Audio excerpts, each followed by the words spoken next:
ഞങ്ങൾ സ്തുതിക്കുന്നു, സ്തോത്രം ചെയ്യുന്നു. Thank you Lord Jesus father. Hallelujah.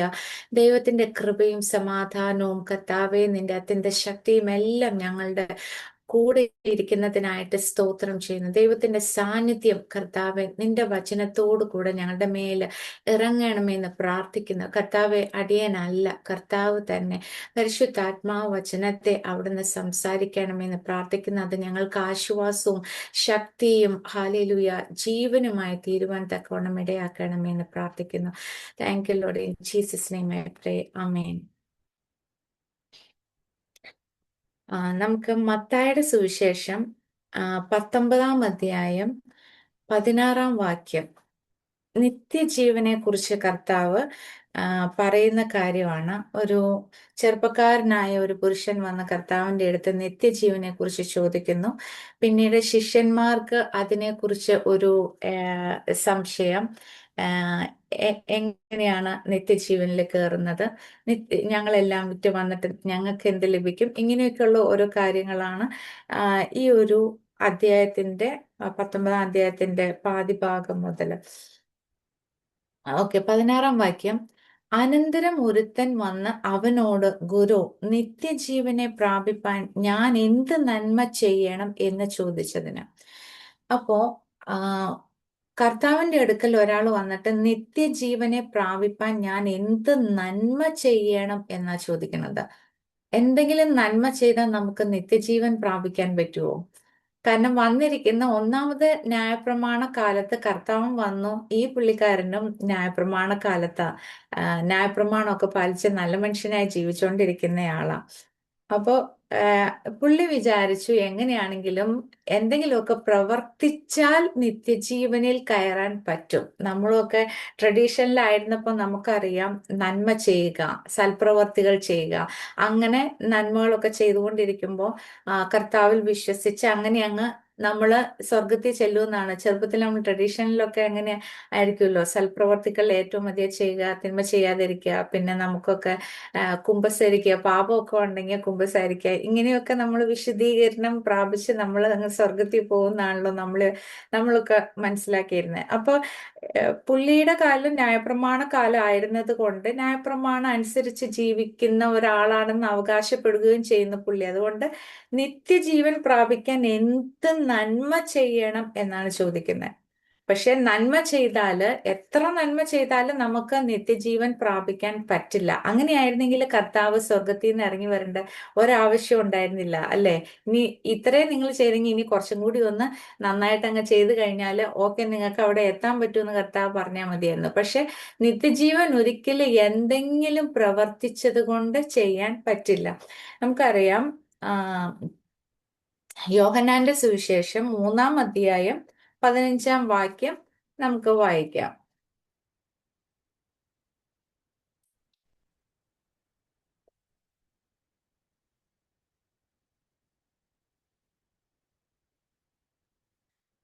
അവനിൽ വിശ്വസിക്കുന്ന ഏവനും നിത്യജീവൻ പ്രാപിക്കേണ്ടതന്നെ. അപ്പം വിശ്വസിക്കുന്ന ഒരാളാണ് നിത്യജീവൻ പ്രാപിക്കുന്നത്. നമുക്ക് എന്തെങ്കിലും പ്രവർത്തിച്ചിട്ട് നിത്യജീവൻ പ്രാപിക്കാൻ പറ്റില്ല എന്ന് വചനം നമ്മളെ പഠിപ്പിക്കുന്നുണ്ട്. പിന്നെ എഫേസ്യ ലേഖനം നോക്കിയാലും അതിന്റെ 2 അധ്യായത്തില് നമ്മൾ വായിക്കുന്നുണ്ട്, വിശ്വാസം മൂലം കൃപയാലല്ലോ നിങ്ങൾ രക്ഷിക്കപ്പെട്ടിരിക്കുന്നത്, അതിനും നമ്മളല്ല കാരണമെന്ന് വചനത്തിൽ പറയുന്നുണ്ട്.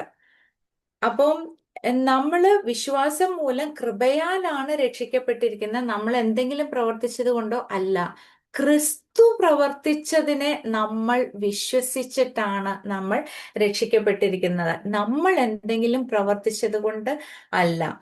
അപ്പോ ഇവിടെ ഇനി അവൻ അപ്പം കർത്താവ് ചോദിച്ചതിന് അവൻ, എന്നോട് നന്മയെ കുറിച്ച് ചോദിക്കുന്നത് എന്ത്? നല്ലവൻ ഒരുത്തനേ ഉള്ളൂ.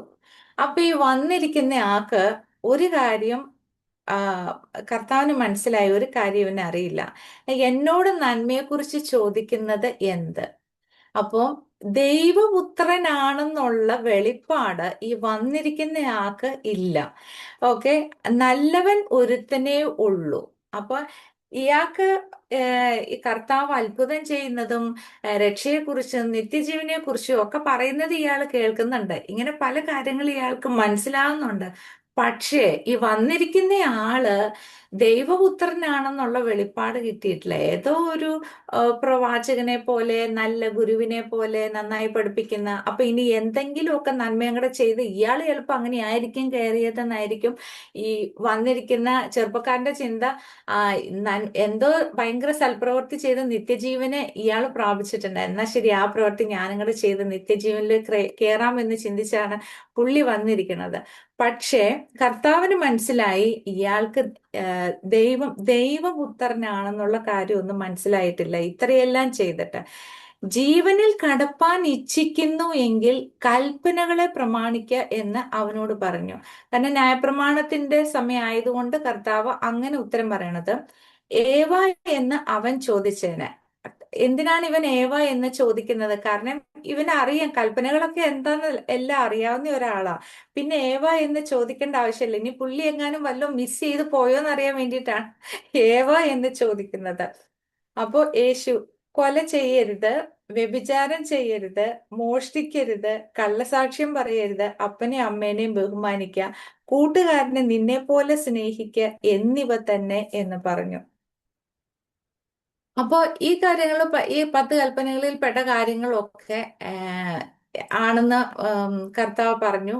അപ്പൊ പുള്ളി പറയുവാണ്, എന്താ ഇനി പുള്ളി പറയുന്നത്, യൗവനക്കാരൻ അവനോട് ഇവയൊക്കെ ഞാൻ പ്രമാണിച്ചു പോരുന്നു പ്രമാണിച്ചു പോരുന്നു, ഇനി കുറവുള്ളത് എന്ത് എന്ന് പറഞ്ഞു. ഓക്കെ, അപ്പൊ 10 കൽപ്പനകൾ കൊടുത്ത് ഇതൊക്കെ ഞാൻ എന്തായാലും പ്രമാണിച്ചുകൊണ്ടിരിക്കുക, ഇനിയിപ്പോ വേറെ വല്ലതും ഉണ്ടെങ്കിൽ വല്ലതും പറ, അത് ഞാൻ പ്രാപിച്ചിട്ട് എങ്ങനെയെങ്കിലും അത് പ്രവർത്തിച്ചിട്ട് ഞാൻ എങ്ങനെയെങ്കിലും നിത്യജീവനിൽ കയറട്ടെ എന്നുള്ള ഉദ്ദേശത്തോടു കൂടിയാണ് പുള്ളി വന്നിരിക്കുന്നത്.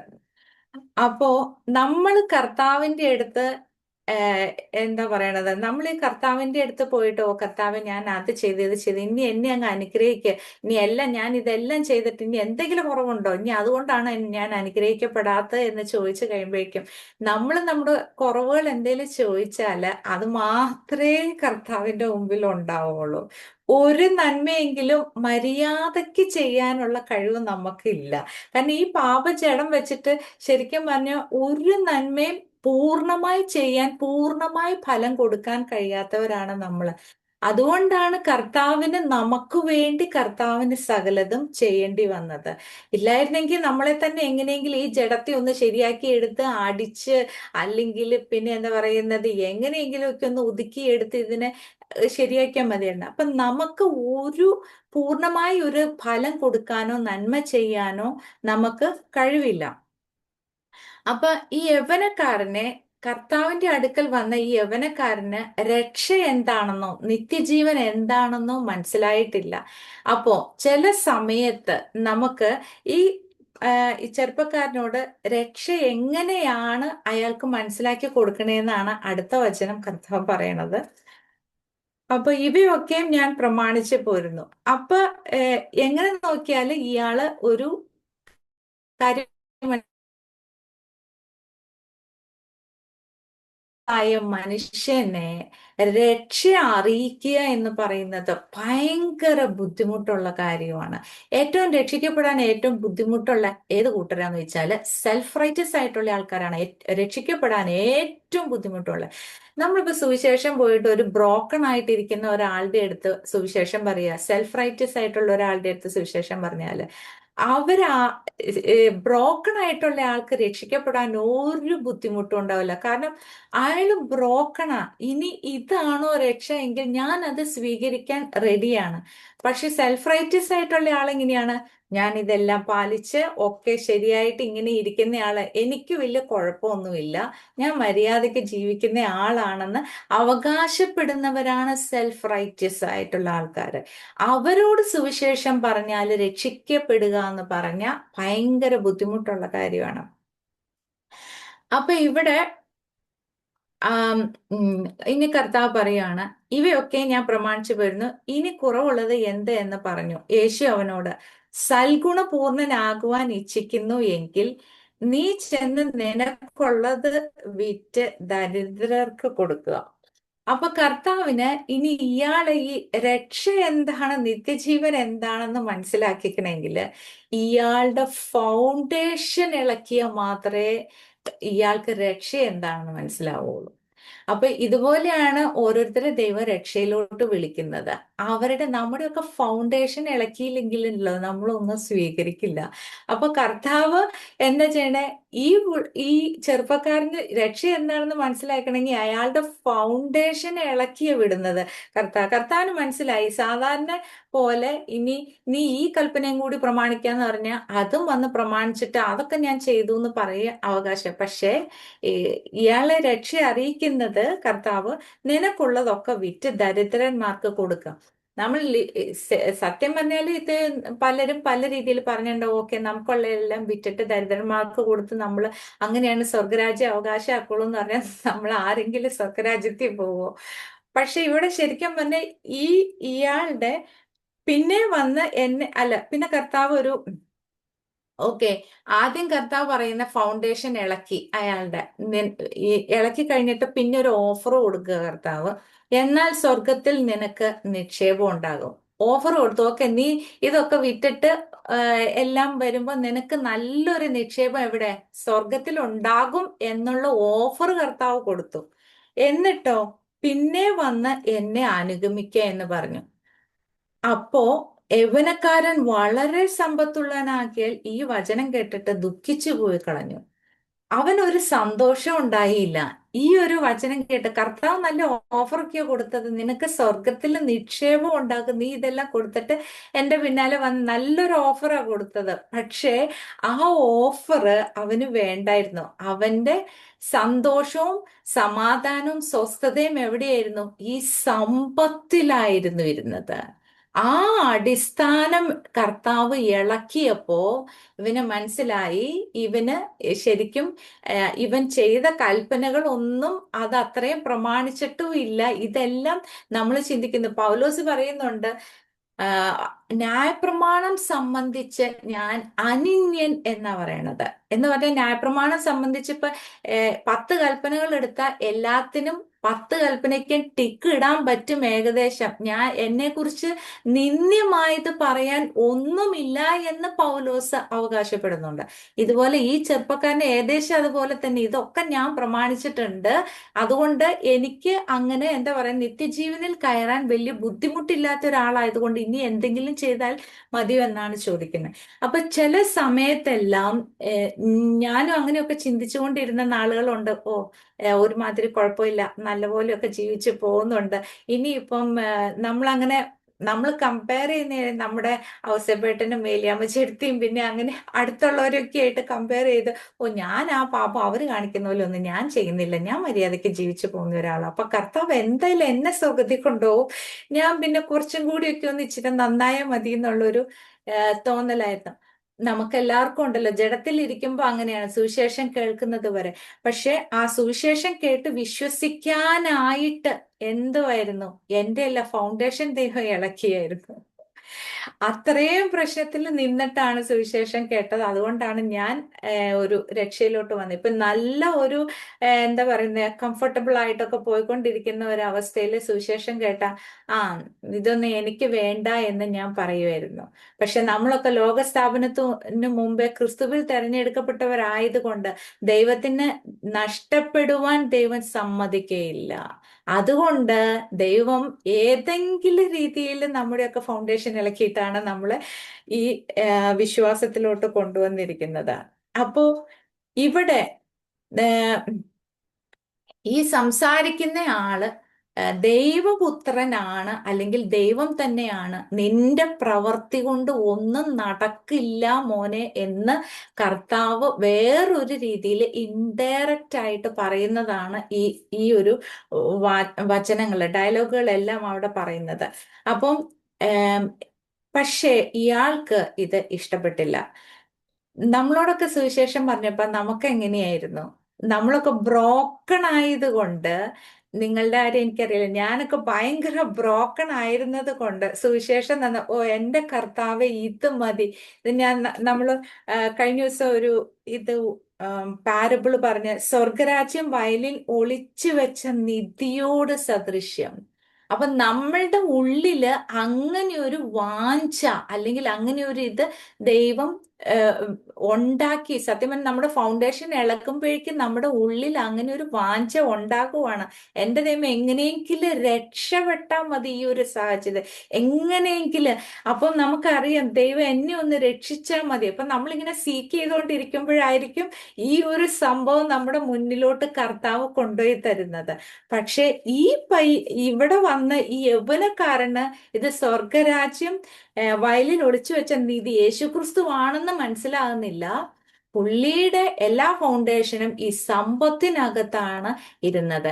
ഇതുപോലെ ഈ സമ്പന്നരായവര് സ്വർഗരാജ്യത്തിൽ കയറുക എന്ന് പറഞ്ഞ ഭയങ്കര ബുദ്ധിമുട്ടുള്ള കാര്യമാണ്.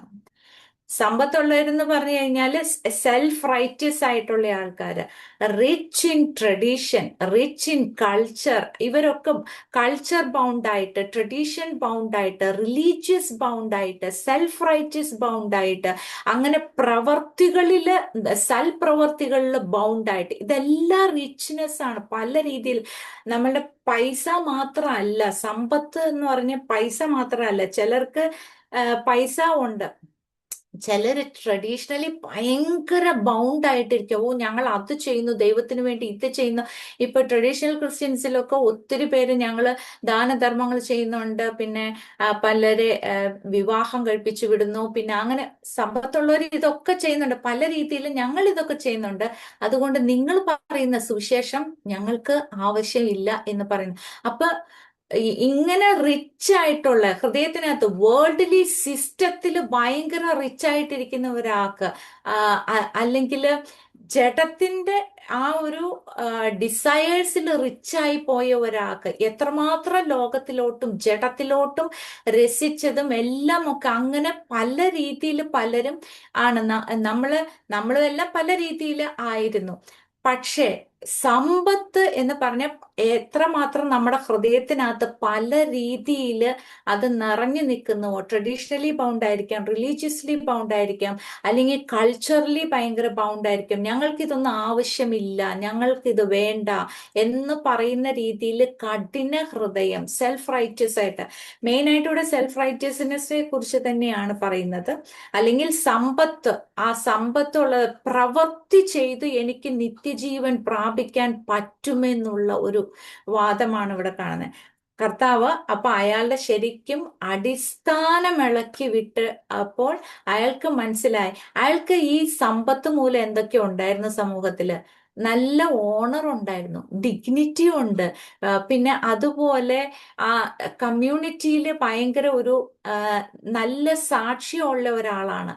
ഇങ്ങനെ പല രീതിയിലും എല്ലാം കൊണ്ട് നിറഞ്ഞിരിക്കുന്ന ഒരു സമ്പത്ത് കൊണ്ട് നിറഞ്ഞിരിക്കുന്ന, അല്ലെങ്കിൽ എല്ലാ രീതിയിലും ഇയാളൊരു എന്താ പറയുന്നത്, ന്യായപ്രമാണം ഒക്കെ അനുസരിച്ച് ജീവിക്കുന്ന ഒരു നല്ല മനുഷ്യൻ, എല്ലാ രീതിയിലും പുറമേ നോക്കിയ ഭയങ്കര റിച്ച്നെസ് ഉള്ള ഒരാൾ. ഇങ്ങനെ ഒരാൾക്ക് രക്ഷിക്കപ്പെടണമെങ്കിൽ കർത്താവ് പറഞ്ഞ പോലെ ഇയാൾ പോയി സമ്പത്തെല്ലാം കൊടുത്തിട്ട് പിന്നെ വരുമ്പോ കമ്മ്യൂണിറ്റിയിലും സൊസൈറ്റിയിലുള്ള ആൾക്കാർ ചോദിക്കില്ലേ, നിനക്കെന്താ വട്ടായിരുന്നു എന്ന് ചോദിക്കൂലേ?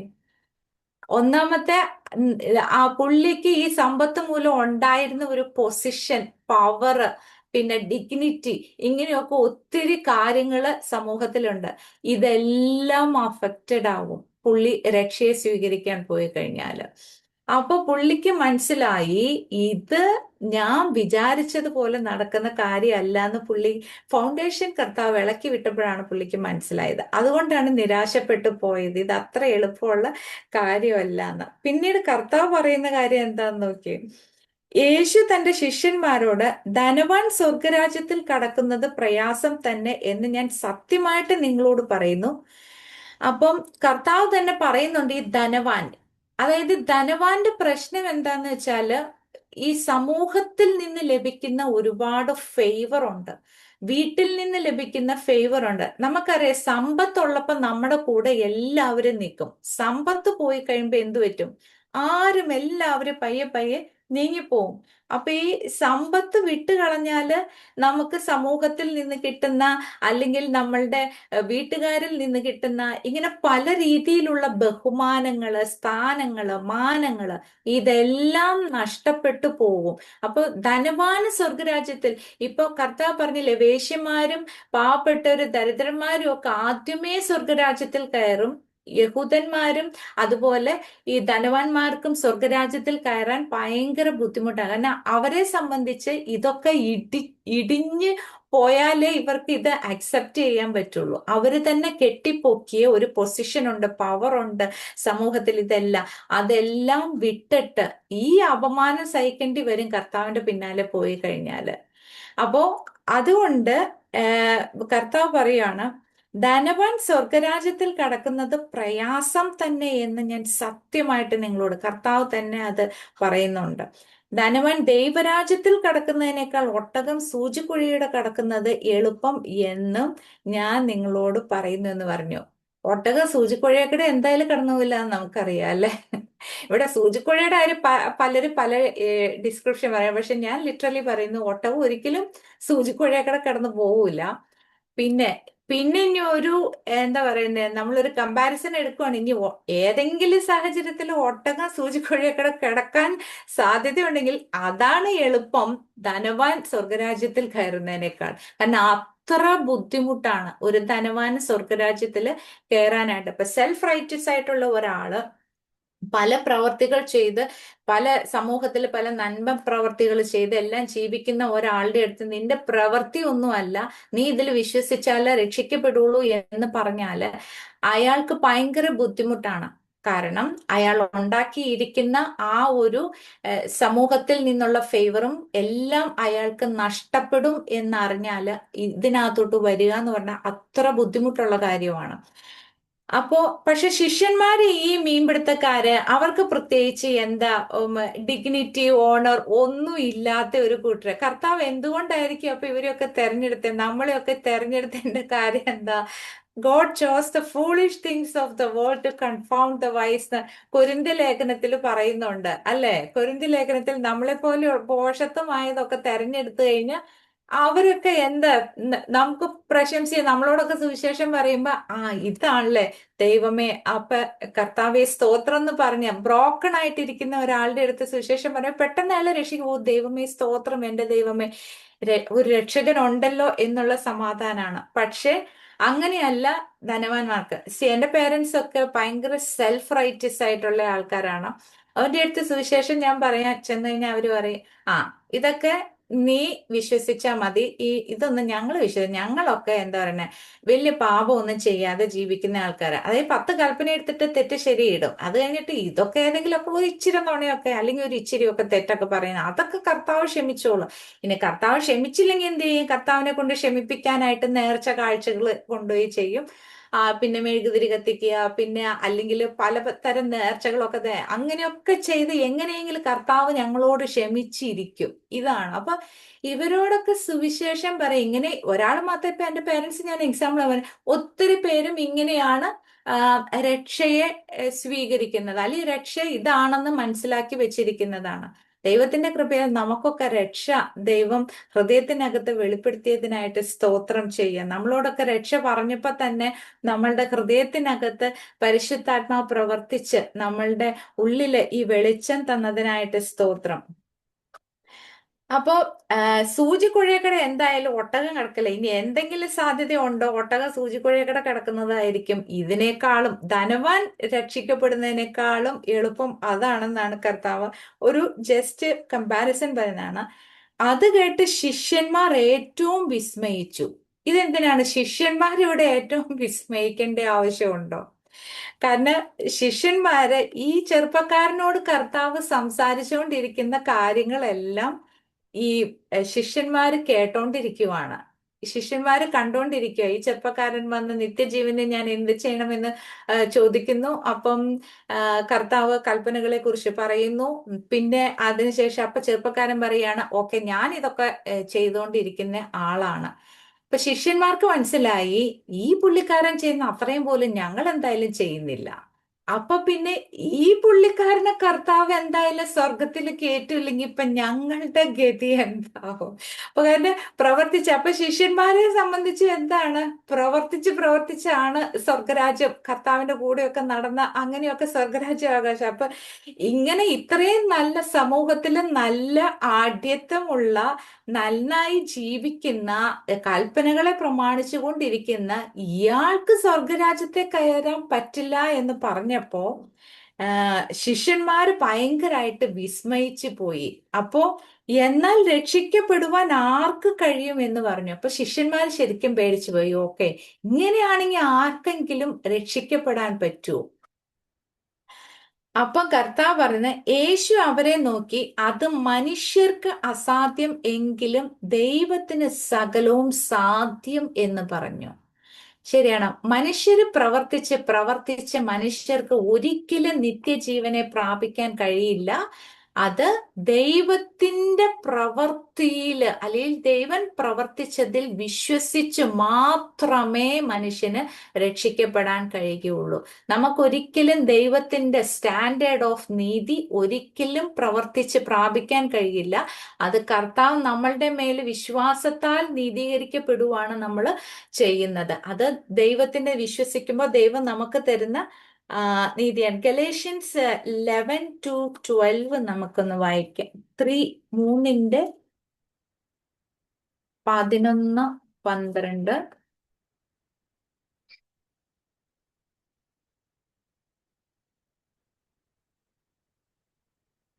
3:11-12 വായിക്കാം.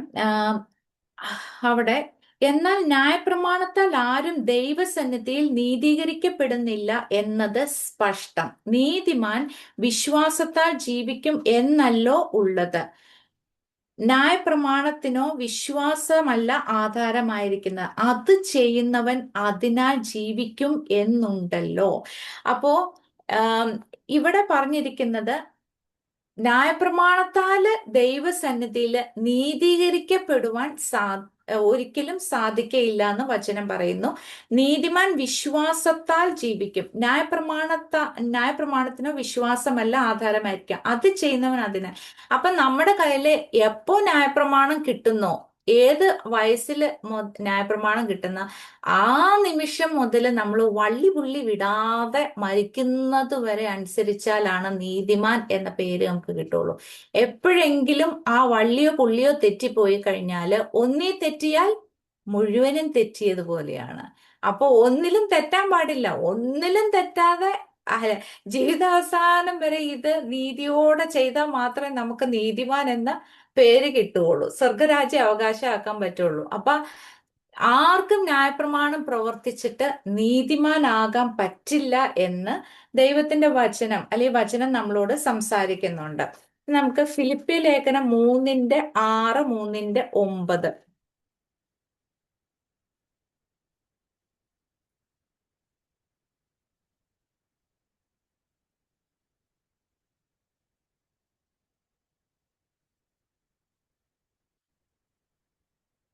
ആ 3:6 പറയണത്, അത് ന്യായപ്രമാണത്തിലെ നീതി സംബന്ധിച്ച് അനിന്യൻ എന്ന് പൗലോസ് അവകാശപ്പെടുന്നുണ്ട്. ഇപ്പം ന്യായപ്രമാണത്തിലെ നീതി വെച്ച് നോക്കിക്കഴിഞ്ഞാൽ എന്നെ ആർക്കും ഒരു കുറ്റം പറയാൻ പറ്റാത്ത രീതിയിൽ ഞാന് അനിന്യനാണെന്ന് പൗലോസ് തന്നെ അവകാശപ്പെടുന്നുണ്ട്. പക്ഷെ 9-ാം വാക്യത്തിൽ പറയുന്നു, ഞാൻ ക്രിസ്തുവിനെ നേടേണ്ടതിനും ന്യായപ്രമാണത്തിൽ നിന്നുള്ള എൻ്റെ സ്വന്തം നീതിയല്ല, ക്രിസ്തുവിങ്കിലുള്ള വിശ്വാസം മൂലം ദൈവം വിശ്വസിക്കുന്നവർക്ക് നൽകുന്ന നീതി തന്നെ ലഭിച്ച്. അപ്പൊ പൗലോസ് അനിന്യൻ എന്ന് സ്വയം അവകാശപ്പെടുമ്പോൾ തന്നെ പൗലോസ് പറയാണ്, എനിക്ക് ന്യായപ്രമാണത്തിൽ നിന്നുള്ള നീതി അല്ല വേണ്ടത്, ക്രിസ്തുവേശുവിങ്കിലുള്ള വിശ്വാസത്താലുള്ള നീതിയാണ് വേണ്ടത്. എന്താണ് ഈ ന്യായപ്രമാണത്താലുള്ള നീതിയും ക്രിസ്തുവേശുവിങ്കിലുള്ള നീതിയും തമ്മിലുള്ള വ്യത്യാസം? ക്രിസ്തുവേശുവിങ്കിലെ നീതി എന്ന് പറയുന്നത് ന്യായപ്രമാണത്തിന്റെ നീതിക്ക് മേലെയാണ്. കാരണം കർത്താവ് പറയുന്നുണ്ട്, ശിഷ്യന്മാരോട് പറയുന്നത്, നിങ്ങളുടെ നീതി ഇവരുടെ യഹൂദന്മാരുടെ നീതിയെ കവിയുന്നില്ലെങ്കിൽ സ്വർഗരാജ്യത്തിൽ കടക്കയില്ല എന്ന് കർത്താവ് പറയുന്നുണ്ട്. അപ്പൊ കർത്താവിന്റെ നീതി എന്താന്ന് വെച്ചാ ശത്രുക്കളെ സ്നേഹിക്കുന്ന സ്നേഹം, ഇതാണ് കർത്താവിന്റെ നീതി. ഈ നീതി ന്യായപ്രമാണത്തിൽ ഇല്ല. ന്യായപ്രമാണത്തിൽ നിന്റെ കൂട്ടുകാരനെ നിന്നെ പോലെ തന്നെ സ്നേഹിക്കാൻ പറഞ്ഞിട്ടുണ്ട്, അല്ലെ? പക്ഷെ ശത്രുവിനെ സ്നേഹിക്കാൻ പറഞ്ഞ, ശത്രുവിനെ സ്നേഹിക്കുന്നതാണ് ദൈവത്തിന്റെ നീതി. ഈ നീതി ചെയ്യണമെങ്കിൽ എന്ത് വേണം? ദൈവത്തിന്റെ ആത്മാവ് വേണം. ദൈവം തന്നെ നമ്മുടെ ഉള്ളിൽ വസിച്ചാലേ ഈ നീതി നമ്മളെ കൊണ്ട് നിവർത്തിക്കാൻ പറ്റുള്ളൂ.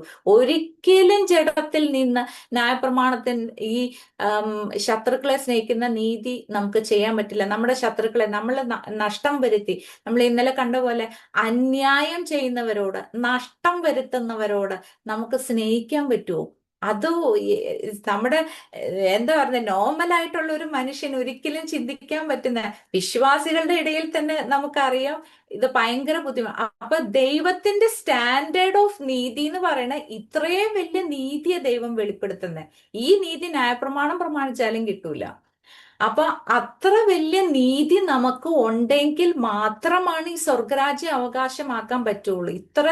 ഇത്ര ഹൈ സ്റ്റാൻഡേർഡ് ഓഫ് നീതി നമ്മൾക്ക് ചെയ്ത്, നമ്മളുടെ ജഡം കൊണ്ട് ചെയ്ത് ഒരിക്കലും പ്രാപിക്കാനും പറ്റില്ല. അപ്പോ ഈ നീതി പൗലോസ് പറയുന്നത് എന്ത്? എനിക്ക് ന്യായപ്രമാണത്തിൽ നിന്നുള്ള നീതിയല്ല വേണ്ടത്, ക്രിസ്തുവേശുവിങ്കലുള്ള വിശ്വാസത്താലുള്ള നീതിയാണ് എനിക്ക് വേണ്ടത്. ആ നീതി നമ്മൾ പ്രാപിച്ചിട്ടുണ്ട്. പക്ഷെ അത് നമുക്ക് ഓരോ അവസരത്തില് നമ്മളുടെ ശത്രുക്കൾ വരുമ്പോൾ നമ്മൾ ശത്രുക്കളെ സ്നേഹിക്കുന്നുണ്ടോ? അന്യായം കാണുമ്പോൾ നമുക്ക് അത് ചെയ്തയാളോട് നമുക്ക് സ്നേഹിക്കാൻ പറ്റുന്നുണ്ടോ? വിട്ടുകളയാൻ പറ്റുന്നുണ്ടോ? അപ്പൊ ഇത്രയും വലിയ നീതിയാണ്, അതായത് കർത്താവിന്റെ നീതി. കർത്താവ് എന്ത് ചെയ്യുമോ അത് തന്നെ ചെയ്യാൻ വേണ്ടിയിട്ട് കർത്താവ് ആ നീതിയുടെ വസ്ത്രം നമ്മുടെ മേല് ഇട്ട് തന്നിരിക്കുവാണ്. അപ്പൊ ഈ നീതിയാണ് കർത്താവ് പറയുന്നത്, നിങ്ങൾക്ക് എന്താ പരീശന്മാരുടെ സദൂക്യന്മാരുടെയും ആ നീതിയല്ല, ന്യായപ്രമാണത്തിൽ നിന്നുള്ള നീതിയല്ല. അവര് പിന്നെ കുറച്ചും കൂടെ നീതിമാന്മാരായിട്ട് പിന്നെ കാല് കഴുകുന്നു, കൈ കഴുകുന്നു, ഇങ്ങനെ ഈ ന്യായപ്രമാണം പറഞ്ഞതിനോട് കുറച്ചും കൂടെ കൂട്ടിച്ചേർത്ത് അവർ ചെയ്യുന്നുണ്ട്. ആ നീതി അവർ വിചാരിക്കുന്ന അതിനേക്കാൾ വലിയ നീതിയാണ്. കർത്താവ് അതിൻ്റെ എല്ലാം സ്വർഗത്തോളം ഉയർന്നിരിക്കുന്ന നീതിയെ നമുക്ക് വെളിപ്പെടുത്തിയിരിക്കുന്നത്. ആ നീതി ചെയ്യാനായിട്ട് നമ്മുടെ ഈ ജഡം കൊണ്ടൊന്നും സാധിക്കുന്ന കാര്യമല്ല. ഓക്കെ, അപ്പൊ ശിഷ്യന്മാരുടെ അടുത്ത് കർത്താവ്, ഇനി നമുക്ക് ബാക്ക് ടു ദ ടെക്സ്റ്റ് നോക്കാം. എങ്കിലും ദൈവത്തിന് സകലവും സാധ്യം എന്ന് പറഞ്ഞു. അപ്പോ ഈ നീതിയെക്കുറിച്ചാണ് കർത്താവ് പറയുന്നത്. കാരണം ഈ നീതി ലഭിക്കാത്ത ഒരാൾക്കും സ്വർഗരാജ്യം അവകാശമാക്കാൻ പറ്റില്ല. നമുക്കറിയാം, ദൈവത്തിൽ നിന്ന് ജനിച്ചവന് മാത്രമേ സ്വർഗരാജ്യം അവകാശമാക്കാൻ പറ്റുള്ളൂ. അല്ലാതെ ഇവിടെ നമ്മൾ എത്ര പ്രവർത്തിച്ചു, ശരിക്കും സുവിശേഷത്തിന്റെ ബാഡ് ന്യൂസ് എന്ന് പറയുന്നത് നല്ല മനുഷ്യര് നരകത്തിൽ പോകും എന്നുള്ളതാണ്. കാരണം നമ്മൾ സമൂഹത്തില് ശരിക്കും ഒത്തിരി ആൾക്കാർ നല്ല മനുഷ്യര്, അധികം ഉപദ്രവം ചെയ്യുന്നില്ല, ഒത്തിരി സൽപ്രവർത്തികൾ ചെയ്യുന്നുണ്ട്, അവരങ്ങനെ വലിയ പാപങ്ങൾ ചെയ്ത് ജീവിക്കുന്നു എന്ന് പറയാൻ പറ്റില്ല. പക്ഷെ അവര് ക്രിസ്തുവിനെ സ്വീകരിക്കുന്നില്ല. പൗലോസ് പറയുന്നത്, എന്റെ സുവിശേഷം നിമിത്തം നിങ്ങളുടെ രഹസ്യങ്ങളെ ദൈവം വിധിക്കും എന്ന പൗലോസ്. അപ്പൊ സുവിശേഷം, എന്റെ ആത്മാവില്ലാത്തവൻ എനിക്കുള്ളവനല്ല. അപ്പൊ ദൈവം എത്ര നല്ല മനുഷ്യനാണെന്ന് പറഞ്ഞാല് കർത്താവ് കയറ്റുമോ? സ്വർഗരാജ്യത്തിൽ കയറ്റില്ല. നമ്മൾ നാച്ചുറലി ചിന്തിച്ചു കഴിഞ്ഞാൽ തന്നെ നമ്മുടെ വീട്ടിൽ ജനിച്ചവനെ മാത്രമല്ലേ നമ്മള് അവകാശം കൊടുക്കുള്ളൂ. അല്ലാതെ വേറെ വല്ലവന്റെ വീട്ടിൽ ജനിച്ചതിനെ ഞാൻ ഇന്നു മുതൽ ഇവിടെ വന്ന് താമസിക്കാന്ന് പറഞ്ഞാൽ നമ്മള് സമ്മതിക്കില്ല, അല്ലെ? ഇതുപോലെ തന്നെയാണ് കർത്താവ്. ദൈവത്തിൽ നിന്ന് ജനിച്ചവൻ മാത്രമേ അങ്ങോട്ടേക്ക് പോവുള്ളൂ. എത്ര സൽപ്രവൃത്തി, എങ്ങനെയൊക്കെ നല്ല രീതിയിൽ ജീവിച്ചു, ഇയാള് നല്ലായിട്ട് ഒത്തിരി പേരെ സഹായിച്ചു എന്തു പറഞ്ഞാലും ദൈവത്തിൽ നിന്ന് ജനിക്കാത്ത ഒരാൾക്ക് സ്വർഗരാജ്യം അവകാശമാക്കാൻ പറ്റില്ല. അപ്പം യോഹന്നാന്റെ സുവിശേഷത്തിൽ പറയുന്ന തന്നെ വിശ്വസിക്കുന്ന ഏവർക്കും ദൈവമക്കളാകാനായിട്ട് ദൈവം അധികാരം കൊടുത്തിട്ടുണ്ട്. കർത്താവും അത് തന്നെയാണ് നമുക്ക് കാണിച്ചു തരുന്ന. ഇതാണ്, അവനിൽ നിന്ന് ജനിച്ചവൻ മാത്രമേ അങ്ങോട്ട്, അപ്പൊ അവനിൽ നിന്ന് ജനിക്കുന്നവന് മാത്രമേ ഈ നീതി കിട്ടുന്നുള്ളൂ, അല്ലാത്തവർക്ക് ഈ നീതി കിട്ടുന്നില്ല. ഓക്കെ, ഇനി പത്രോസ് അവനോട്, ഞങ്ങൾ സകലവും വിട്ട് നിന്നെ അനുഗമിച്ചുവല്ലോ. ഓക്കെ, ഈ ചെറുപ്പക്കാരന്റെ അടുത്ത് കർത്താവ് അനുഗമിക്കാൻ പറഞ്ഞു. ചെറുപ്പക്കാരനെ എന്തായാലും ഇഷ്ടപ്പെട്ടില്ല. പുള്ളി സങ്കടപ്പെട്ട് അങ്ങ് പോയി. അപ്പൊ ശിഷ്യന്മാര് ചോദിക്കുകയാണ്, ഞങ്ങൾ ഇതൊക്കെ വിട്ട് നിന്റെ പുറകെ പോന്നു, ഇനി ഞങ്ങൾക്ക് എന്ത് കിട്ടും? അപ്പൊ നമ്മളും ഒക്കെ വിശ്വാസത്തിലോട്ട് വരുമ്പോ നമ്മളുടെ ഒക്കെ ചിന്ത എന്താണ്? ഓ ദൈവമേ, എന്ത് കിട്ടും? ഞാൻ ഇതൊക്കെ ഇട്ടിട്ട് വരുവാണ് നിന്റെ കൂടെ, എന്റെ കാര്യങ്ങളൊക്കെ ശരിയാക്കുവോ എന്നുള്ളത്.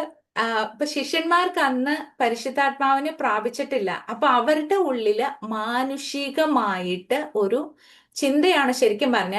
പക്ഷെ കർത്താവിന് അത് മനസ്സിലാകും. നമ്മളൊക്കെ രക്ഷയിലോട്ട് വരുന്ന കഴിയുമ്പോഴേക്കും നമുക്കൊക്കെ ഒരു പേടിയൊക്കെ ഉണ്ട്. ഉയ്യോ, ഇനിയിപ്പൊ എന്തായിരിക്കും, എങ്ങനെയായിരിക്കും കർത്താവ് എല്ലാ കാര്യങ്ങളും ശരിയാക്കും, അങ്ങനെ ഇങ്ങനെ നമുക്ക് ഒത്തിരി സംശയങ്ങൾ. അപ്പൊ പത്രോസ് ഇവിടെ ചോദിക്കുവാണ്, ഞങ്ങൾ സകലവും വിട്ട് നിന്നെ അനുസരിച്ചുവല്ലോ. ഓക്കെ, അപ്പം ഈ ചെറുപ്പക്കാരനെ അനുസരിച്ചില്ല എന്ന് മനസ്സിലായപ്പോ അതാണ് പത്രോസ് അവിടെ ഞങ്ങൾക്ക് എന്ത് കിട്ടും എന്ന് ചോദിച്ചതിന് യേശു അവരോട് പറഞ്ഞത്, എന്നെ അനുഗമിച്ചിരിക്കുന്ന നിങ്ങൾ പുനർജനനത്തില് മനുഷ്യപുത്രൻ തന്റെ മഹത്വത്തിന്റെ സിംഹാസനത്തിൽ ഇരിക്കുമ്പോൾ നിങ്ങളും 12 സിംഹാസനത്തിൽ ഇരുന്ന് ഇസ്രായേൽ ഗോത്രം 12നും ന്യായം വിധിക്കും എന്ന് ഞാൻ സത്യമായിട്ട് നിങ്ങളോട് പറയുന്നു. അപ്പൊ അതിന്റെ ഒരു റിവാർഡായിട്ടാണ് കർത്താവ് പറയുന്നത്. എന്റെ നാമനിമിത്തം വീടുകളെയോ സഹോദരങ്ങളെയോ സഹോദരികളെയോ അപ്പനെയോ അമ്മയെയോ മക്കളെയോ നിലങ്ങളെയോ വിട്ട് കളഞ്ഞവന് എല്ലാം 100 മടങ്ങ് ലഭിക്കും. അവൻ നിത്യജീവനെയും അവകാശമാക്കും. എങ്കിലും മുമ്പന്മാർ പലർ പിമ്പന്മാരും, പിമ്പന്മാർ മുമ്പന്മാരും ആകും. അപ്പൊ ഇത് കർത്താവ് പറയുന്ന റിവാർഡ്. നിങ്ങൾക്ക് ഇതല്ല ഇപ്പൊ നിലങ്ങളെയും അല്ലെങ്കിൽ ഇതെല്ലാം വിട്ട് അപ്പനെ അമ്മേനെ വിട്ട് മക്കളെ വിട്ട് ഇങ്ങനെയൊക്കെ വിട്ട് വന്നു കഴിയുമ്പോൾ നിങ്ങൾക്ക് ഇത് ലഭിക്കും. ഇപ്പൊ എനിക്ക് ആണെങ്കിൽ നിങ്ങളെ പോലെയുള്ള സഹോദരിമാരെ ആന്റിമാരെയും ഒക്കെ ലഭിച്ചു. ഞാൻ എന്റെ പേരൻസ് എന്നോട് കൂടെ ഇല്ല. നമ്മളൊക്കെ വീടും ഇത് സഹോദരങ്ങളെയൊക്കെ വിട്ട് പലരും അങ്ങനെയായിരിക്കും ഇറങ്ങിയിരിക്കുന്നത്. എല്ലാവരുടെയും കാര്യം അങ്ങനെ ആവണമെന്നില്ല. അപ്പൊ നമുക്ക് കർത്താവ് വാഗ്ദത്തം ചെയ്തിട്ടുണ്ട്. നമ്മൾക്ക് അവരെ നഷ്ടപ്പെടുമ്പോൾ കർത്താവ് നമുക്ക് അതുപോലെ തന്നെ വേറെ പലരെയും നമുക്ക് വേണ്ടി ദൈവം ഒരുക്കിയിട്ടുണ്ട്. ഇവിടെ പറയുന്നത്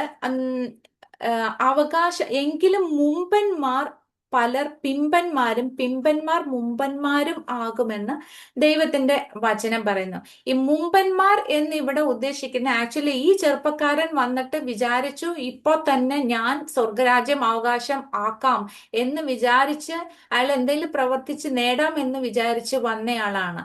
എന്നാൽ ശിഷ്യന്മാരെ കർത്താവ് വിളിച്ചവരാണ്. അപ്പം ഈ യഹൂദന്മാര് അവര് വിചാരിച്ച് ഞങ്ങളാണ് സ്വർഗരാജ്യത്തിൽ പോവുള്ളൂ, ഞങ്ങളാണ്, അല്ലാതെ ജാതികൾക്ക് എന്തായാലും ദൈവവും ഇല്ല പ്രമാണവും ഇല്ല ഒന്നും ഇല്ലാത്ത ഒരു കൂട്ടര്, അവരെന്തായാലും തള്ളപ്പെട്ടവരാ, ഞങ്ങൾ മാത്രമാണ് സ്വർഗരാജ്യത്തിൽ പോകും. മുമ്പന്മാരായത് ആദ്യം യഹൂദനും രക്ഷ, പിന്നെ യവനനും. ആദ്യം അവർക്ക് ഓഫർ ചെയ്തത്. മുമ്പന്മാരായിട്ട് നിന്ന് അവർ വിചാരിച്ചു ഞങ്ങളാണ് ആദ്യം സ്വർഗരാജ്യത്തിൽ കയറണേന്ന് വിചാരിച്ചിരുന്നവര്. പക്ഷെ അവര് കർത്താവിനെ തള്ളിക്കളഞ്ഞ് ഇപ്പൊ പിൻപില് കിടന്ന ഞങ്ങൾക്ക് ജാതികളായവർക്ക് ഇനി ഒരു രക്ഷയില്ല ഒന്നുമില്ല എന്ന് ചിന്തിച്ച പിൻപന്മാരായിരുന്നവര് നമ്മളൊക്കെ ഇപ്പോ മുമ്പന്മാരായി. കാരണം നമ്മളാണ് ഇപ്പൊ രക്ഷയെ സ്വീകരിച്ചത്. അപ്പൊ മുമ്പിൽ ഉണ്ടായിരുന്നവർ പിമ്പിലോട്ടും പോയി, പിമ്പിൽ ഉണ്ടായിരുന്നവർ ഇപ്പോ മുമ്പിലോട്ടും വന്നു. അപ്പൊ ദൈവത്തിന്റെ ഔട്ട് ഓഫ് ഹിസ് വിസ്ഡം കാര്യങ്ങൾ ചെയ്യുമ്പോൾ ശരിക്കും ദൈവത്തിന്റെ ഒരു ഭയങ്കരമായ ജ്ഞാനത്തിൽ നിന്ന് കാര്യങ്ങൾ ചെയ്യുമ്പോൾ ഈ യഹൂദന്മാരെ ശരിക്കും കർത്താവിനെ അളന്നു. അവരുടെ ബുദ്ധിക്കൊത്തവണ്ണം അവർ അളന്നത് കൊണ്ടാണ് അവർക്ക് ദൈവത്തെ മനസ്സിലാക്കാൻ പറ്റാതിരുന്നത്. നമ്മൾ ബുദ്ധി കൊണ്ട് ദൈവത്തെ അളക്കാൻ ശ്രമിച്ചാൽ പലതും ഇങ്ങനെ എന്ന് ചിന്തിച്ചു കഴിഞ്ഞാൽ നമുക്ക് മനസ്സിലാക്കാൻ പറ്റില്ല. വിശ്വാസത്താൽ മാത്രമാണ് നീതീകരിക്കപ്പെടുകയും വിശ്വാസത്താൽ മാത്രമാണ് ജീവനിലോട്ട് കടക്കാൻ പറ്റുള്ളൂ എന്ന് കർത്താവ് പറയുന്നുണ്ട്. ഇവിടെ ഒരു കാര്യം കൂടി നമ്മൾ ചിന്തിച്ച, പത്രോസ് ചോദിക്കുന്ന ഒരു കാര്യം എന്താന്ന് വെച്ചാൽ റിവാർഡിന്റെ കാര്യം ചോദിക്കണേ. പത്രോസ് അവനോട് ഞങ്ങൾ സകലവും വിട്ട് നിന്നെ അനുഗമിച്ചുവല്ലോ, അപ്പൊ എന്ത് കിട്ടുമെന്ന് പത്രോസ് ചോദിക്കുന്നുണ്ട്. ഇത് നമുക്കും ദൈവം വെച്ചിട്ടുള്ള അനുഗ്രഹമാണെങ്കിലും പക്ഷേ നമ്മൾ ക്രിസ്തീയ ജീവിതത്തിൽ വളരും തോറും പിന്നെ എന്ത് കിട്ടും എന്ന് നമ്മൾ ചോദിക്കുന്നില്ല. നമ്മൾ ഈ രക്ഷിക്കപ്പെടുന്ന സമയത്ത് നമ്മൾ ചോദിക്കുക എന്ത് കിട്ടും. ഇത് തന്നെയാ പത്രോസും ചോദിക്കുന്നത്.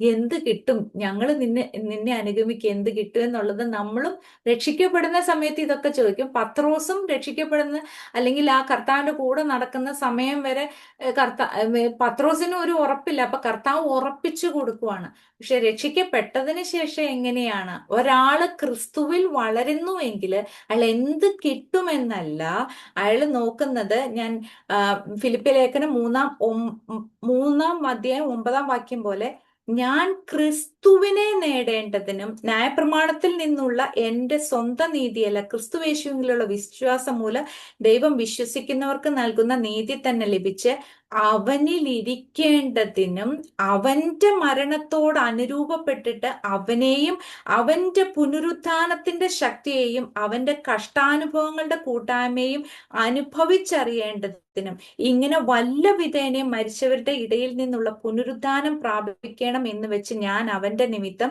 എല്ലാം ഉപേക്ഷിച്ച് ചവറ് എന്ന് എണ്ണുന്നു.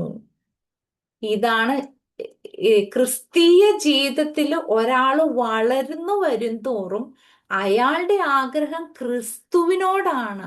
ഒരിക്കലും ക്രിസ്തുവിൽ നിന്ന് എന്ത് ലഭിക്കും എന്നുള്ളതല്ല. അവിടെ ഫോക്കസ് മാറുവാണ്. പത്രോസിന് ഇത് കർത്താവിന്റെ രക്ഷ എന്താണെന്ന് പരിശുദ്ധാത്മാവ് വരുന്നതിന് മുമ്പ് വരെ, ഇല്ലെങ്കിൽ ആരെങ്കിലും ഏതെങ്കിലും അപ്പോസ്തലന്മാര് കർത്താവിന് വേണ്ടി മരിക്കാൻ തയ്യാറാവോ? ക്രിസ്തുവിനെ നേടാൻ വേണ്ടിയിട്ടാ. അവർക്ക് മനസ്സിലായി സ്വർഗരാജ്യത്തിൽ ഇരിക്കുന്ന ആ നിധി എന്താണ്? ട്രഷർ എന്ന് പറയുന്നത് യേശുക്രിസ്തുവാണ്.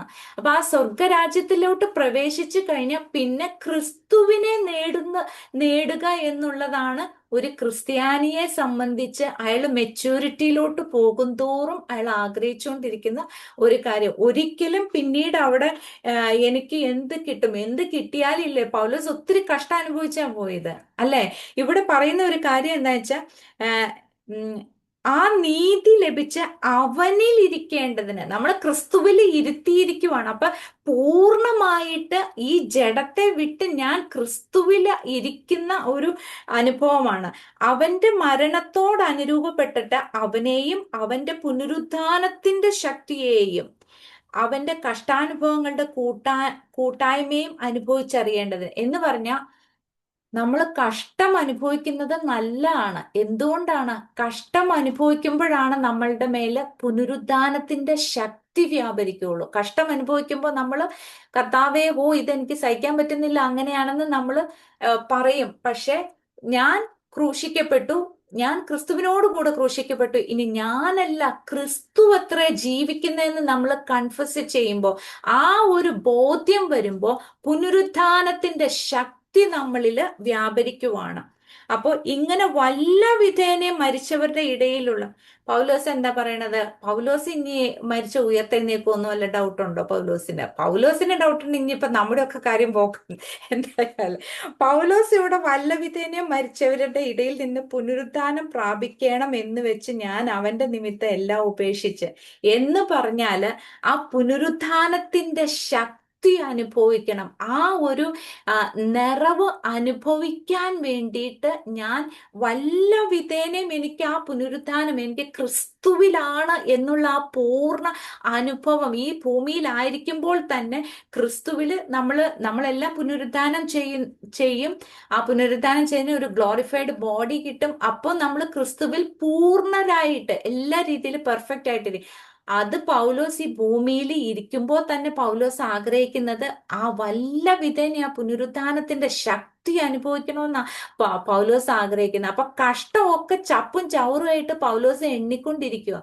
ശരിക്കും ഒരു ക്രിസ്തീയ ജീവിതത്തിന്റെ ഓട്ടം എന്ന് പറയുന്നത് അവന്റെ ലക്ഷ്യം. ഇപ്പൊ പത്രോസ് ആണെങ്കിലും തല കീഴായി ക്രൂശിക്കപ്പെട്ടു എന്ന് പറയുന്നു. ഒരാള് ആദ്യം എന്ത് കിട്ടുമെന്ന് ചോദിച്ച പത്രോസ് പിന്നീട് എന്ത് കിട്ടുമെന്നല്ല, ക്രിസ്തുവിന് വേണ്ടി മരിക്കാൻ തയ്യാറാകുന്ന ഒരാളായിട്ട് നമുക്ക് വായിക്കാൻ പറ്റുന്നത്. അതുപോലെ തന്നെ പൗലോസും പറയുന്നുണ്ട്, അവന് വേണ്ടി കഷ്ടം അനുഭവിക്കാൻ മാത്രമല്ല ഞാൻ മരിക്കുവാനും തയ്യാറായിട്ടിരിക്കുവാണ്.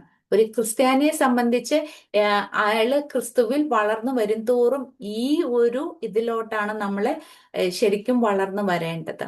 അപ്പൊ ഈ വചനങ്ങളാല് നമ്മളെ ദൈവം അനുഗ്രഹിക്കട്ടെ. എല്ലാവരും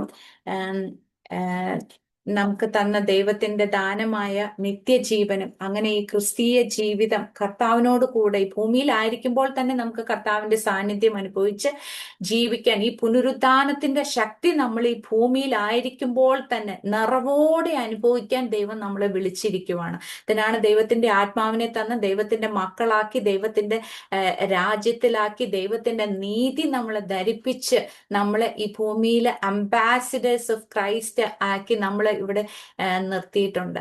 അപ്പൊ ഈ വചനത്താൽ ദൈവം നമ്മളെ അനുഗ്രഹിക്കട്ടെ. God bless you. ആമേൻ. സ്തോത്രം, സ്തോത്രം.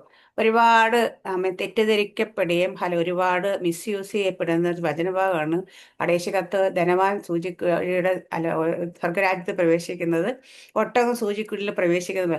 അപ്പൊ ആൾക്കാരെല്ലാം ചിന്ത ഈ വിശ്വാസത്തിലേക്ക് അല്ലെ രക്ഷയിലേക്ക് വന്നു കഴിഞ്ഞാൽ ഉള്ള ധനമെല്ലാം കളഞ്ഞ് ഹല്ലേലൂയ അപ്പൊ അതെല്ലാം കൊടുത്തു വന്നാലേ അത് കിട്ടത്തുള്ളൂ എന്ന് വിചാരിച്ചു. പക്ഷെ അല്ല, അവിടെ ദൈവം അവിടെ പറഞ്ഞ കണക്ക് ആ സെൽഫ് റൈച്ചസിനെ കൂടുതൽ അവിടെ ഉപയോഗിച്ചു. പിന്നെ ഇൻ കേസ് ധനം തന്നെ എടുത്താൽ, ഞാൻ പണ്ടൊരിക്കൽ ഞാൻ വിശ്വാസത്തിൽ വന്ന സമയത്ത് ഒരു പാസ്റ്റർ പ്രസംഗിച്ചപ്പം അത് എക്സാമ്പിളായിട്ട് എടുത്തത് ഒരു വേറൊരു നമ്മുടെ ഇതിനകത്ത് തന്നെ ഒരു കർത്താവ് പറയുന്ന ഒരു സ്റ്റോറി ഉണ്ട്. എന്താ ലാസർ, കുഷ്ഠരോഗിയ ലാസറിന്റെയും ധനവാന്റെയും കഥ. അവിടെ പറയും, കുഷ്ഠരോഗി ലാസർ ധനവാന്റെ ഗേറ്റിലേക്ക് കടന്ന് അവിടെ നിന്ന് കിട്ടുന്നത് ഭക്ഷിച്ച് അയാൾ സ്വർഗത്തിൽ പോയി, ധനവാനാണെങ്കിൽ നരകത്തിൽ പോയി. അവിടെ കിടന്നുകൊണ്ട് അവിടെ വിളിച്ചു പറയുന്ന എവരെ ഒന്ന് വിടണേ എന്നൊക്കെ പറയുന്ന ഭാഗം എടുത്തിട്ട് പ്രസംഗിച്ചപ്പോൾ ശരിക്കും ആ പ്രസംഗത്തിന്റെ എൻഡിൽ വന്നു അപ്പൊ എനിക്ക് തോന്നി ധനമുള്ളവരാരും സ്വർഗത്തിൽ പോകത്തില്ല. ഹാലല്ലേ. ഞാനത് കർത്താവിനോട് തന്നെ വന്നിരുന്നിട്ട് ഇതിന്റെ സംശയം ചോദിക്കാനിടയായി. കർത്താവെ ഇതെന്താ ഇതിങ്ങനെ പറഞ്ഞത് അതൊന്ന് ചോദിച്ചപ്പോൾ കർത്താവിൻ്റെ അടുത്ത് പറഞ്ഞ കാര്യം അതിനകത്ത് തന്നെയുണ്ട് നീ ചോദിച്ചതിന്റെ മറുപടി. അപ്പൊ ഞാൻ പറഞ്ഞു വായിക്കാൻ പറഞ്ഞു. അപ്പൊ ഞാൻ പറഞ്ഞു എനിക്ക് മനസ്സിലായില്ല. പിന്നെയും പറഞ്ഞു അതിൽ തന്നെ ഉണ്ട്, നീ വായിക്കൊന്നും കൂടെ. 3 പ്രാവശ്യം എന്നോട് പറഞ്ഞപ്പോഴും എനിക്ക് മനസ്സിലായില്ല. അപ്പൊ കർത്താവ് എന്നോട് പറഞ്ഞ കാര്യമുണ്ട്. ലാസർ അവിടെ അബ്രഹാം പിതാവിന്റെ മടിയിൽ കിടക്കുന്ന എഴുതിയിരിക്കുന്നത് സ്വർഗ അല്ലേ, അങ്ങനെ എഴുതിയേക്കുന്നത്. മറ്റേ ധനവൻ യാതനാ സ്ഥലത്ത് കിടക്കുന്ന പർദീസയില് അബ്രഹാം പിതാവിന്റെ മടിയിലാണ് ലാസർ ഇരിക്കുന്നത്. ദൈവത്തിന്റെ വചനം നമ്മൾ വായിച്ചു കഴിഞ്ഞാൽ ദൈവം അനുഗ്രഹിച്ചിട്ട് മഹാധനവാനെന്ന് എഴുതിയേക്കുന്ന 2-3 പേരെ കുറിച്ച് എഴുതിയിട്ടുണ്ട്. ഒന്ന് അബ്രഹാം, ഒന്ന് ഇസഹാക്ക്, ഒന്ന് യാക്കോബ്. ഹല്ലേലൂയ. അപ്പൊ കർത്താവ് എന്നോട് പറഞ്ഞേ ബൈബിളിൽ ഒരാളെ കുറിച്ച് മഹാധനവാനെന്ന് പറയണമെങ്കിൽ ആ ധനം നമുക്ക് മെഷർ ചെയ്യാൻ പറ്റത്തില്ല. ഹല്ലേലൂയ. മഹാകരുണ, മഹാദയ ഇതൊക്കെ പറഞ്ഞേക്കുന്ന വെച്ചാൽ നമുക്കൊരിക്കലും മെഷർ ചെയ്യാൻ പറ്റത്തില്ല. അത്രത്തോളം ധനമുണ്ട്. ആ ധനത്തെ കുറിച്ച് പറയുമ്പോഴേ അങ്ങനെയുള്ള അബ്രഹാമിന് സ്വർഗത്തിൽ പോകാമെങ്കിൽ ഏത് ധനവാനും സ്വർഗത്തിൽ പോകാം. സ്വർഗത്തിൽ പോകുന്നതിന്റെ മാനദണ്ഡം ധനമല്ല. ഹല്ലേലൂയ. അവിടെ അവരുടെ ജീവിത രീതിയാണ്. ആ ധനവാനെ കുറിച്ച് അവൻ മതിച്ചു പുളച്ച് ജീവിച്ചെന്ന് എഴുതിയേക്കുന്നത്. ഹല്ലേലൂയ. അപ്പം നമ്മുടെ ജീവിതം എങ്ങനെയാണോ അതാണ്. ഇപ്പൊ പറഞ്ഞ കണക്ക് ചില ആൾക്കാർ സ്വയം ന്യായീകരണത്തെ ഞങ്ങൾ അത് ചെയ്യുന്നുണ്ട്, ഞങ്ങൾ ഇത് ചെയ്യുന്നുണ്ട്. നിങ്ങൾ എന്തൊക്കെ ചെയ്താലും എത്ര അപ്പൊ ദാനധർമ്മങ്ങൾ ചെയ്താലും എത്ര നേർച്ച കാഴ്ചകൾ ചെയ്താലും നിങ്ങളുടെ ജീവിതം എങ്ങനെയാണെന്നുള്ള വളരെ ഇമ്പോർട്ടൻ്റാണ്. നമ്മൾ എന്തുകൊണ്ടാണ് രക്ഷിക്കപ്പെട്ടവർ സ്വർഗത്തിൽ പോകുന്ന ഇത്ര കൃത്യമായിട്ട് പറയാൻ കാര്യം, രക്ഷിക്കപ്പെടുന്നവർക്ക് ഒരു പ്രമാണം കൊടുത്തിട്ടുണ്ട് ദൈവം. ദൈവത്തിന്റെ വചനം തന്നിട്ടുണ്ട്. ന്യായപ്രമാണമല്ല ഞാൻ പറഞ്ഞത്, ദൈവത്തിന്റെ വചനം തന്നിട്ടുണ്ട്. നമ്മൾ ഓരോ ദിവസവും നമ്മുടെ ജീവിതത്തിൽ ഓരോ കാര്യങ്ങൾ കടന്നു വരുമ്പോൾ നമ്മൾ വചനം വെച്ചിട്ടാണ് നമ്മൾ എങ്ങനെയാ ഇത് ചെയ്യാവോ, ഇത് ചെയ്യാൻ പാടില്ല. നമ്മൾ കുഞ്ഞുങ്ങളെ ഉപദേശിക്കുന്നത് എങ്ങനെയാ? ഹല്ലേലൂയ. ദൈവത്തിന്റെ വചനമാണ്. നമ്മൾ ഉപദേശിക്കുന്നതിനെക്കാട്ടി കൂടുതൽ ദൈവത്തിന്റെ വചനം ഉള്ളിലുള്ള കുഞ്ഞുങ്ങളാണെങ്കിൽ ഞാൻ പറയും, പരിശുദ്ധാത്മാവുള്ള കുഞ്ഞുങ്ങളാണെങ്കിൽ പറയും അവരെ പരിശുദ്ധാത്മ എഴുതാറ്. അപ്പൊ പരിശുദ്ധാത്മ ഉള്ള ഒരുവനെ കുറിച്ച് നമ്മൾ പറയുന്നുണ്ട്. പരിശുദ്ധാത്മ ഉണ്ടെങ്കിൽ പിന്നെ മറ്റാരും ഉപദേശിക്കേണ്ട കാര്യമില്ല.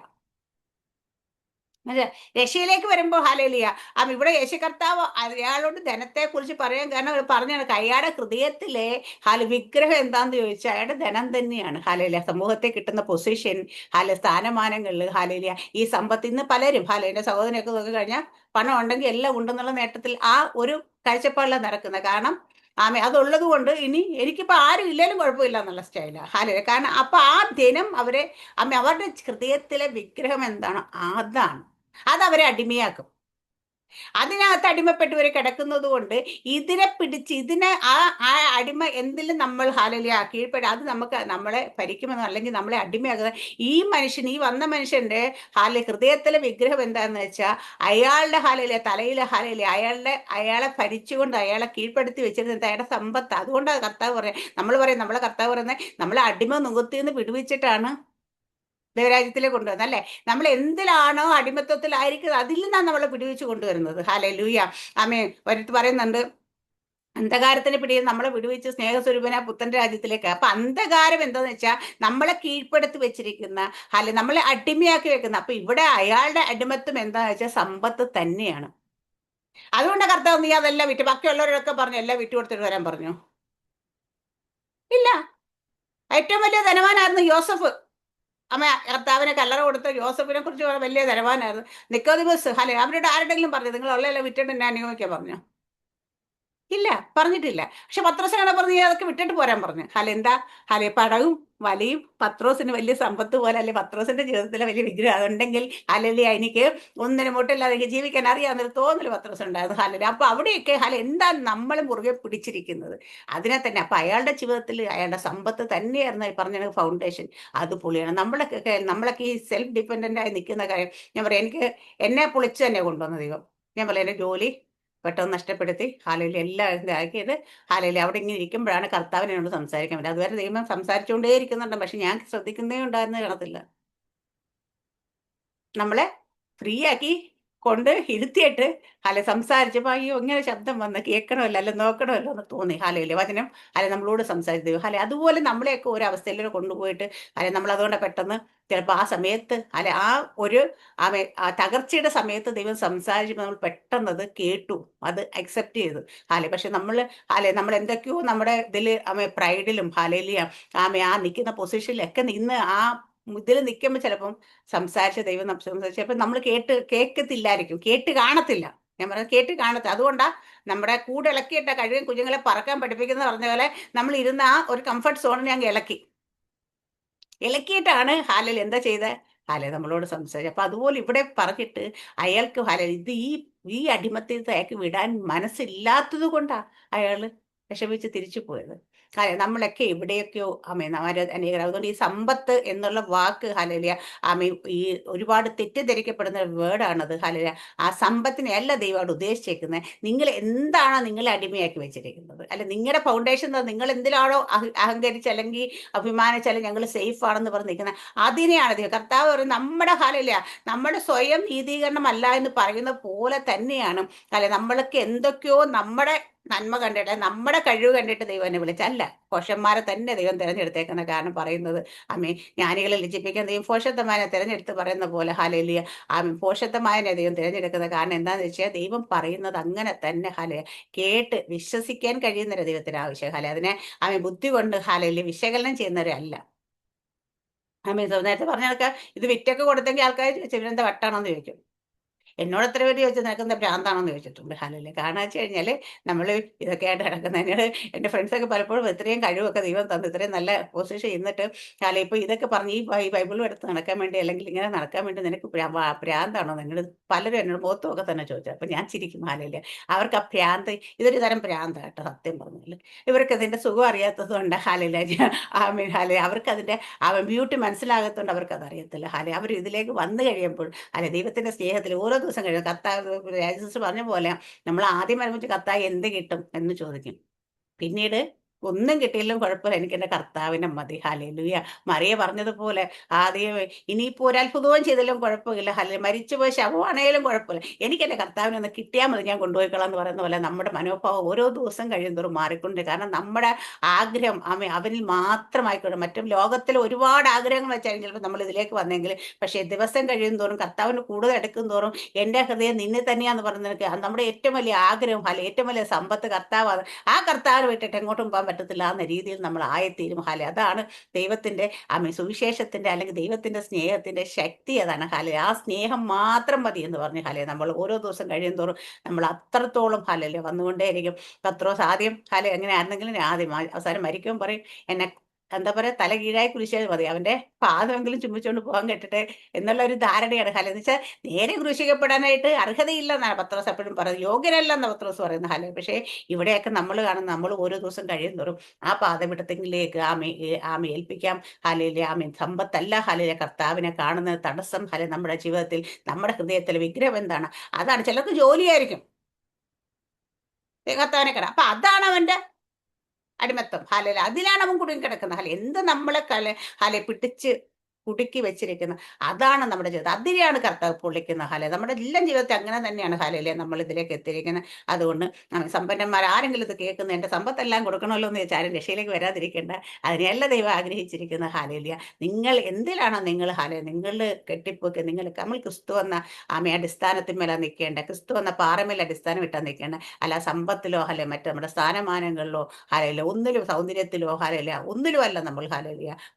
അടിസ്ഥാനം വേണ്ട ക്രിസ്തു എന്ന പറയൽ അടിസ്ഥാനം ഇടാൻ എല്ലാവരെയും ദൈവമേ thank you sisters, thank you so much ഹാലയില്ല. ഈ വചനത്താൽ ദൈവം എല്ലാവരും അനുഗ്രഹിക്കട്ടെ. Amen. God bless you all.